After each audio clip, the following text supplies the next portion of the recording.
Iman is currently Dean of Faculty of Business. You're not the Dean.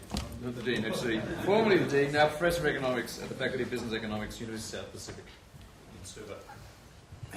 Okay, thank you, Stephen, and it's good to be here with all of you. It's difficult to talk about the Fijian economy these days, even when you use government data and say exactly what is the story. And if the story is not very good, the government thinks that economists have gone mad, I think the economic story of Fiji in the last 3 decades is pretty disappointing. And it's more disappointing and particularly depressing what has happened in the last 5 or 6 years. The average growth between 2007 and 2011, as you can see, is just 0.16%. And I see Christopher forecast for 2013 just 1.7%, and perhaps that's a more realistic forecast. The government's forecast for 2013 is actually 2.7%, and I think it's rather too optimistic. But as you will see later on, when I talk about the investment levels.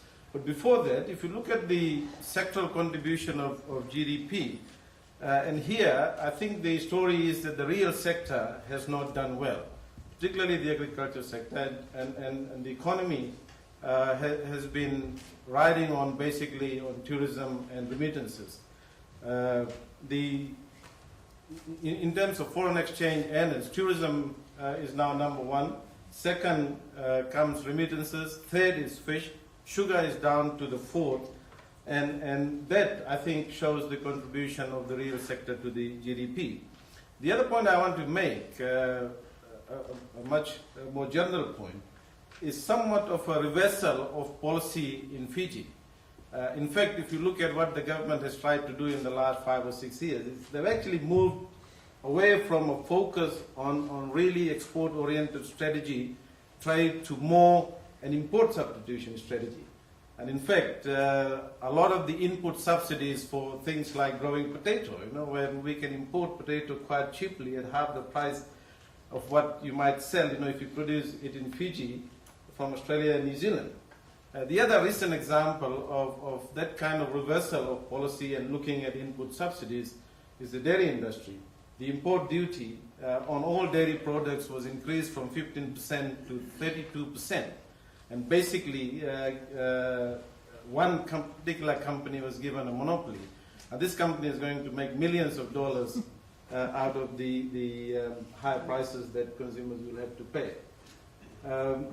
This is the government story about the investment.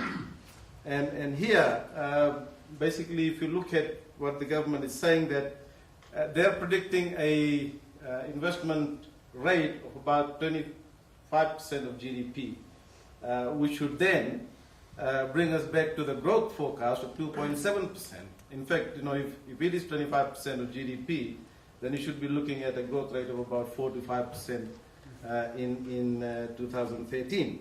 7% is coming from statutory government companies, according to the government. They claim that in 2013, the private sector investment will be around 13%, and 5% from government, which probably includes the 1.1 billion for the 3 new aircrafts that we have purchased. But again, going back to ADB forecast, and I've had discussion with ADB staff in Fiji. In 2010, the private sector investment was 3%. In 2011, it was between 2 to 3%. And so I don't believe the investment figures. One thing, though, that is happening, and I've looked at, if I had time, I would have actually shown you the slide on the number of foreign investment proposals that have been registered in Fiji. In the last 2-3 years, in fact, in 2012, Australia was the number one source of foreign investment proposals that were registered. In 2013, I think the figures so far show that China has overtaken Australia, and then we have New Zealand, USA, and then India.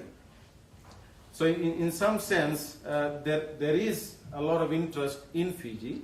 There is a lot of proposal, but the government, in fact, the data from the Fiji Trade and Investment Bureau is not very clear. In fact, it's quite confused. You cannot really make out, what's being registered, what's being established, and the value of those investments that have been. So it's not easy to lay your finger on the exact situation with respect to the rate of investment in Fiji. We have a paradox in Fiji. In fact, if you look at reduction in poverty globally, in many countries in the last 2 or 3 decades, poverty has been reduced. Fiji is one country, at least in the Pacific, where the poverty rate has increased 5-fold from the 1970s. It was somewhere around 7 to 8% in the 1970s. But the story is even more depressing based on more recent analysis of data which is with the government, and the government has not released some of those analysis on poverty, on employment, and I think that is a real depressing story which I'm going to talk about as well. So really, if you look at the formal sector, employment has not grown in the last 6 years, and in fact, it's gone backwards somewhat, and more young people have been joining the workforce as well. Employment creation mostly has been in the informal sector, and these are really low-paid, low-wage employment with low hours and days of work. Some estimates show that about 20,000 women have left being full-time housewives to try and make ends meet with the house. Some people say it's a good thing that women are entering the labor force, but they're actually forced to work because they cannot do with one income. Underemployment has grown quite significantly, and estimates show that it's about 33% of the labor force. And the 15 to 19 age group is particularly underemployed, and they are somewhat idle 60% of their working time. And hence, we can see increase in the crime rate. But let me just show you this data. This is data from the National Employment Center. This is not my data. This is government data. Between 2010 and 2012, close to about 26,000 people registered with the National Employment Center. And of those, you can see only 1,404 people got full-time employment. And a bulk of these people who have registered are basically between the age of 19 and 24. So the analysis that has been done more independently actually corroborates with what government has collected in terms of this particular data. Other issues. I think nominal incomes have not risen much in the last 6 years, and the estimate is the real incomes of everyone, nearly everyone, has fallen by about 30%. And even more depressing would be to look at that basket of that the poor actually have. And some estimates are that if you look at that basket and look at the income that those households would have, their real income would have declined by close to about 50%. And this is particularly true for many in the rural areas. The incidence of poverty, again, is almost reaching 45%. Some estimates have been put to 50%, compared to 31% in 2008, 2009. Positive areas, remittances and tourism. But I think remittances in Fiji is still very, very important, and that is what is keeping the economy afloat together with tourism. Public debt, 2 billion in 2006. Estimates now put it to about 5 billion. If you add the contingent liabilities, and some of them are serious contingent liabilities, not likely to remain contingent, but it could be added to the debt. So it is a serious problem as well. Foreign debt, we always had very low foreign debt in Fiji. In fact, most of our debt was domestic. But that has tripled unnecessarily, and our friend from the IMF once made this very public, that instead of borrowing at 2%, the Fiji government went and borrowed at 9% to pay the bullet bond debt that was there. So I think the story in Fiji is particularly depressing, and Christopher made references to the elections. I think there are several issues going forward that needs to be looked at. I think the domestic conditions that Tony talked about for the Solomon Islands, in Fiji it's really about what's happening domestically. The business environment, the World Bank survey of doing business ranking has gone down. Many of the decrees that have been put forward by the government have led to increase in transaction costs. The price controls that have been used quite extensively are all adding to the domestic economic environment, which is not conducive for very good investment. On social indicators, there's a lot of publicity about what government is doing in terms of providing social protection policies. But if you actually look at that, for example, they've got this $30 allowance per month.